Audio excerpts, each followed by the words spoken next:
नमस्कार दोस्तों। देश में यह हो गया, राहुल गांधी विदेश चले गए। देश में चुनाव हो रहे हैं, राहुल गांधी विदेश चले गए। देश इतने संकट में फंसा है, राहुल गांधी विदेश चले गए। देश में युवा परेशान है, बेरोजगार हैं, राहुल गांधी विदेश चले गए। बिहार में चुनाव है, राहुल गांधी विदेश चले गए। कोई भी चीज होती है, राहुल गांधी विदेश चले गए। राहुल गांधी को जिम्मेदारी का एहसास नहीं है क्या? राहुल गांधी को पता नहीं है क्या कि उनके साइन के बिना यह देश नहीं चलता है? राहुल गांधी को क्या यह पता नहीं है कि वो जब तक निर्देश नहीं देंगे, वो मीटिंग नहीं करेंगे, तब तक पॉलिसी तय नहीं होंगी। राहुल गांधी जब तक बैठ करके खुद मीटिंग नहीं करेंगे, तब तक चुनाव डिसाइड नहीं होंगे, उनकी प्रक्रिया नहीं शुरू हो पाएगी। जी हां, कमोबेश ऐसे ही सवाल गोदी मीडिया और तथाकथित यूट्यूबर जो स्वतंत्र पत्रकार होने का दावा करते हैं, वो यही करते हैं। बार बार हमने यह देखा है, हम सब जानते हैं राहुल गांधी के होने या न होने से कोई पॉलिसी, कोई नीति, कोई चुनाव नहीं प्रभावित होता है। राहुल गांधी नेता प्रतिपक्ष हैं, देश के मुद्दों पर बोलना उनका कर्तव्य है, संसद के सत्र में बोलना उनका कर्तव्य है, और उनका कर्तव्य है जब देश में कोई भी ऐसा मसला हो जो जनता की समस्या से हो, उसको लेके वो सवाल उठाए। तो साहब, राहुल गांधी की याद आती, लेकिन नरेंद्र मोदी के भूटान कट्टा लगा के अपने यहां ले गया, या भारत में ही कोई ऐसा माफिया था जो नरेंद्र मोदी के कनपटी पे कट्टा लगा के ले गया भूटान कि आइए राजा साहब का जन्मदिन मनाइए, आके 2 दिन यहां एंजॉय कीजिए आके, नहीं तो कट्टा है। जी हां, मैं ये इसलिए कह रहा हूं क्योंकि बिहार के विधानसभा चुनाव के दौरान नरेंद्र मोदी बार बार कट्टे की बात कर रहे थे। जब होता है कहीं चुनाव प्रचार करने गए नरेंद्र मोदी, फिर विदेश निकल गए, फिर ये हुआ, फिर विदेश निकल गए, ये हुआ तो विदेश निकल गए, कोई भी घटना हुई तो विदेश में होते हैं। पहलगाम हुआ तो विदेश में चले गए, पुलवामा हुआ तो उस समय जंगलों में अपनी रील बनवा रहे थे, फिल्म बनवा रहे थे, और इसी तरीके से तमाम फोटो सेशन कराते आपको मिल जाएंगे जब जब देश समस्याओं में होगा, संकटों में होगा। लेकिन मजाल है कि इस देश का गोदी मीडिया और स्वयंभू वह यूट्यूबर पत्रकार सवाल कर सके जो कहते हैं हम बड़े सेकुलर हैं, हम बड़े ईमानदार हैं, हम बड़े कुछ नहीं, आपको नहीं मिलेंगे। कोई सवाल नहीं करता है कि आखिर प्रधानमंत्री दुनिया के इतने देशों में घूम आए, आलीशान 5 स्टार 7 स्टार स्तर के विमान से, तमाम स्पेशल सुविधाओं से युक्त होके घूम आते हैं, और भारत को उससे हासिल क्या हुआ? जब हम उसका चार्ट बनाते हैं तो हमें नील मिलता है। भारत की वैश्विक नीति जो होती थी, सम्मान होता था, वो गर्त में चला गया। भारत का पासपोर्ट गर्त में चला गया, भारत का रुपया गर्त में चला गया, भारत को कुछ सस्ता नहीं मिल रहा है, और भारत पर तमाम तरह के बोझ पड़ रहे हैं। भारत के युवाओं को नौकरियों से निकाला जा रहा है, भगाया जा रहा है, भारत के नागरिकों का कोई सम्मान नहीं रह गया। और उसके बाद प्रधानमंत्री विश्व गुरु हैं, नरेंद्र मोदी विश्व गुरु बनाते। विश्व गुरु हैं कि विश्व गुरु हैं, यह मुझे नहीं पता, लेकिन प्रमाण यही कहते हैं कि वो विश्व गुरु नहीं, विश्व गुरु ज्यादा है भारत के लिए। जी हां, जब यह होता है, मैं आज इसका जिक्र इसलिए कर रहा हूं कि बिहार में विधानसभा चुनाव का दूसरा चरण है। 20 जिलों की 122 सीटों पर मतदान हो रहा है।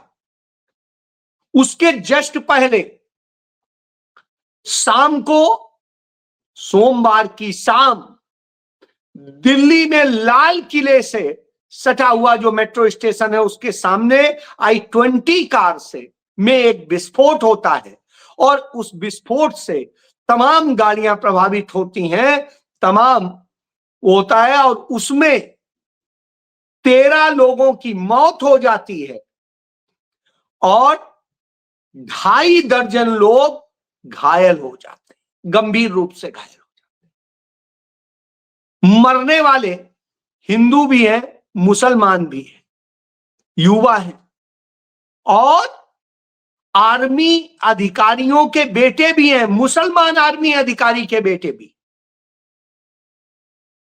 घायलों में भी हिंदू मुसलमान हर और तमाम राज्यों के, दिल्ली के भी हैं, उत्तराखंड के भी हैं, उत्तर प्रदेश के भी हैं और अगल बगल के भी, हरियाणा के भी हैं और दूसरे।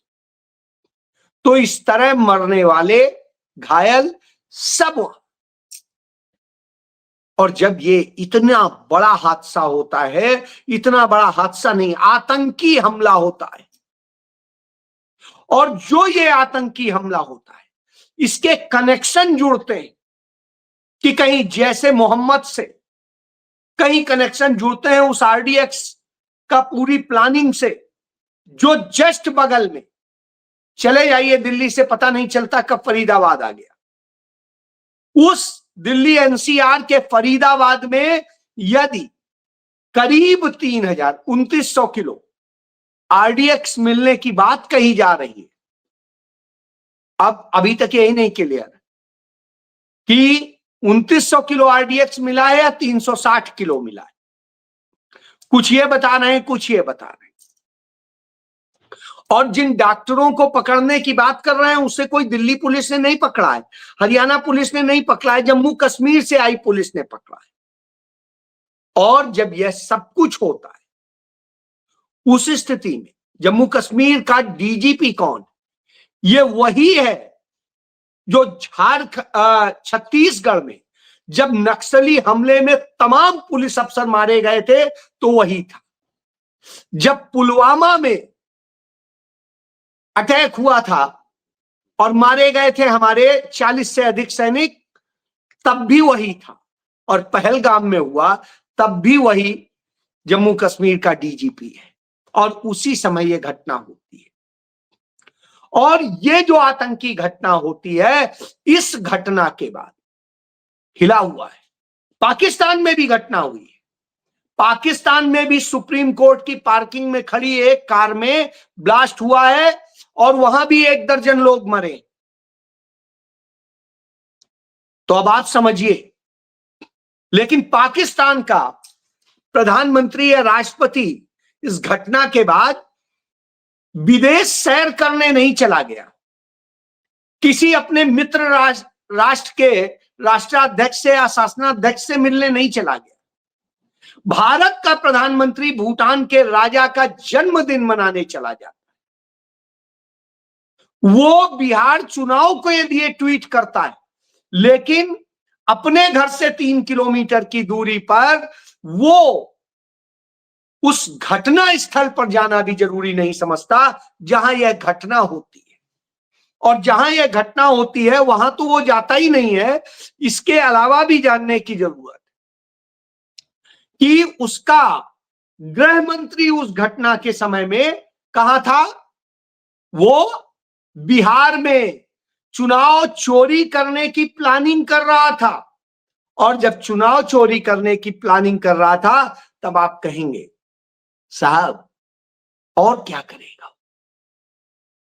आता है तो अस्पताल में जाके घायलों से के साथ फोटो खिंचा के और उसके बाद हीरो बन जाता है। वो भी घटना स्थल पे नहीं जाता।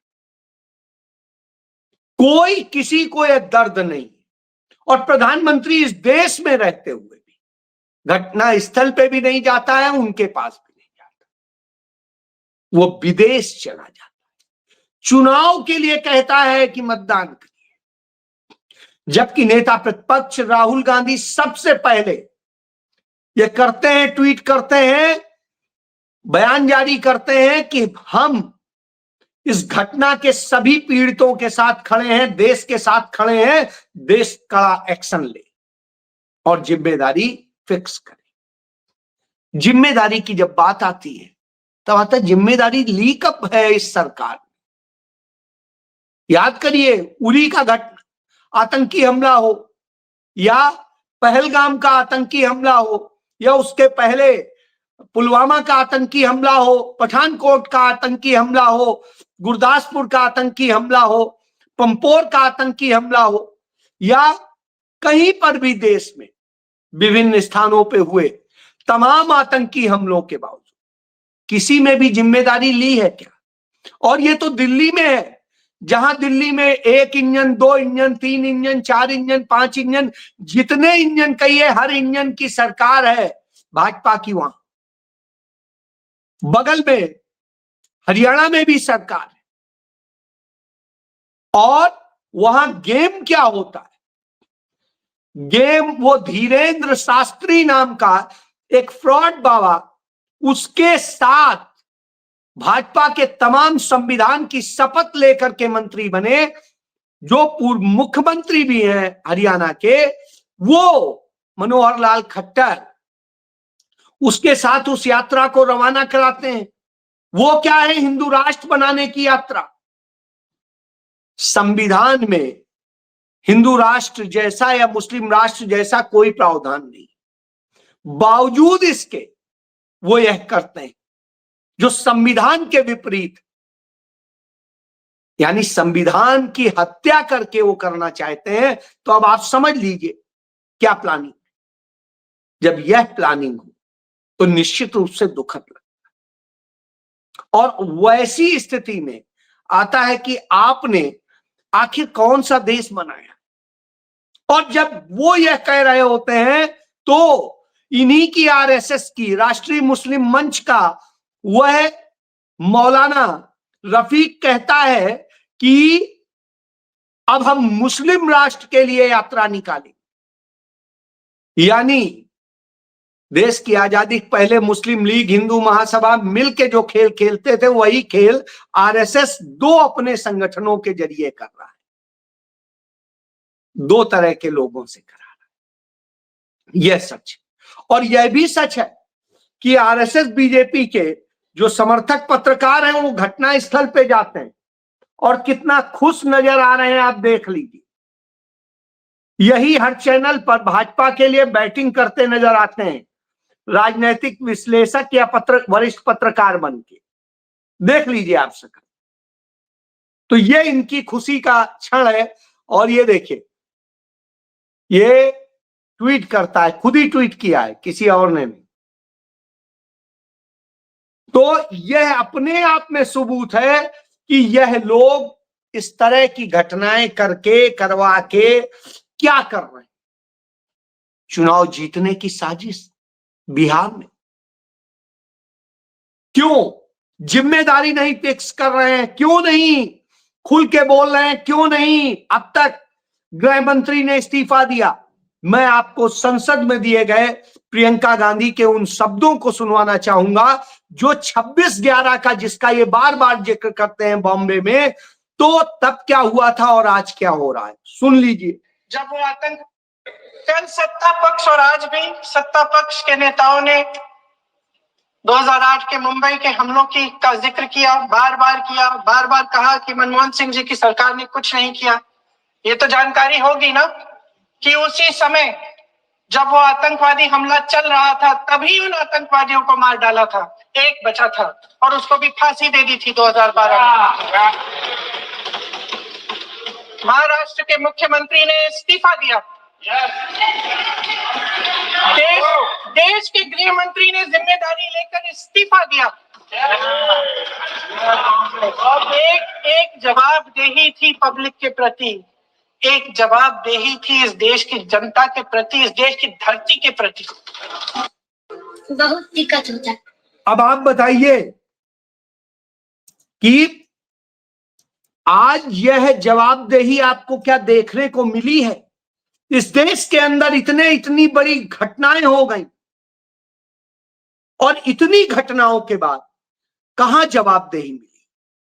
कौन से मुख्यमंत्री ने, कौन से रक्षा मंत्री ने और कौन से जो है गृह मंत्री ने इस्तीफा दिया है, मुख्यमंत्री ने इस्तीफा दिया है? चलिए इस्तीफा छोड़ दीजिए, अपनी गलती मानते हुए सार्वजनिक तौर पे माफी ही मांग लेते, प्रधानमंत्री मांग लेते। डॉक्टर मनमोहन सिंह ने तुरंत जनता को संबोधित किया था घटना होते ही। प्रधानमंत्री ने किया क्या? उन्होंने इसको दुखद बताते हुए और कड़े संदेश दिए थे और करके दिखाया था। जैसा प्रियंका जी ने बताया, सारे मुलजिमों को सजा मिली, स्पॉट पे मिली, और जो पकड़ा गया उसे फांसी के जरिए। लेकिन इन्होंने तो फांसी से बचाने के लिए रात रात में अदालतें खुलवाई हैं। नरेंद्र मोदी की सरकार में रात में अदालतें खोल के फांसी से बचाने का काम किया गया है।